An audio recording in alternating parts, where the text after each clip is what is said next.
श्री गुरु लीलामृत अध्याय 13. श्री गुरूंची अखिल लीला. ग्रामाधिपती आला महिषी जवळी, क्षीर कैसे उत्पन्नेसी श्री गुरु महिमा असे ऐशी. श्री गुरु महिमा ऐकोनी गेला तो राजा धावोनी, सर्व दळ शृंगारोनी आपुले पुत्र कलत्र सहित. लोटांगणी श्री गुरुसी जाऊनी राजा भक्तीसी, नमन केले साष्टांगेसी ऐका भावे करुनिया. येणे परी श्री गुरुसी स्तोत्र करीतो बहुवसी, श्री गुरुमूर्ती संतोषी आश्वासी ती तैवेळी.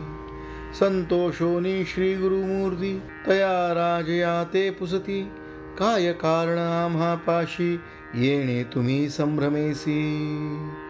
गाणगापूर महास्थान स्वामी करावे पावन, नित्य येथे अनुष्ठान विनंती माझी वास करणे ग्रामात. मठ करुनी तये स्थानी असावे आम्हा उद्धरोनी, राजयाचे मनोरथ पुरवू म्हणती तये वेळी. श्री गुरुवचन ऐकोनी संतोष झाला बहुमनी, बैसवोनी सुखासनी समारंभे निघाला.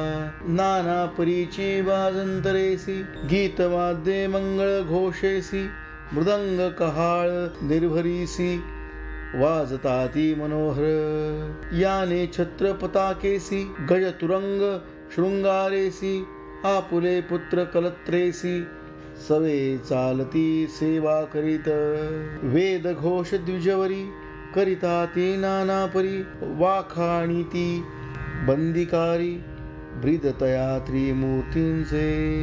येणे परी ग्रामपती श्री गुरु आले अतिप्रीती, अनेक परी आरती घेऊनी आले नगर लोक.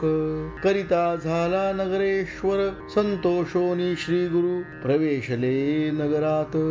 तया ग्रामी पश्चिम दिशी असे अश्वत्थ उन्नतेसी, वसतसे तेथे ऐक ब्रह्मराक्षस महाक्रूर. असे एक भयानक मनुष्य मात्रा करी आहार, त्याचे भय असे थोर म्हणून वोसगृह तेथे. श्री गुरुमूर्ती तया वेळी आले तया वृक्षाजवळी, महाराक्षस तत्काळी येऊनी चरणी लागतसे.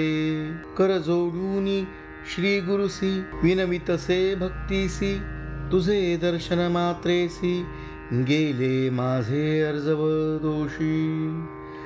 कृपाळू मूर्ती श्री गुरु त्याचे मस्तकी ठेविती करू, मनुष्यरूपी होऊन येरू लोळतसे चरणकमळी. श्री गुरु म्हणती तयासी त्वरित जाई संगमासी, स्नान करिता मुक्त होसी पुनरावृत्ती नव्हे तुझ.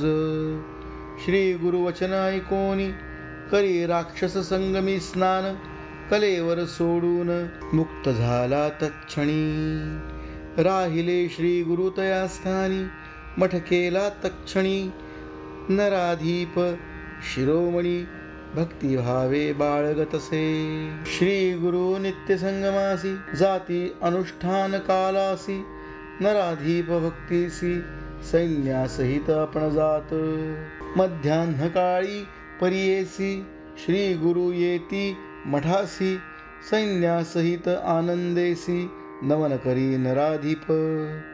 भक्तवत्सल श्री गुरुमूर्ती भक्ताधीन आपण असती, जैसा संतोष त्याचे चित्ती येणे परी रहाटती देखा.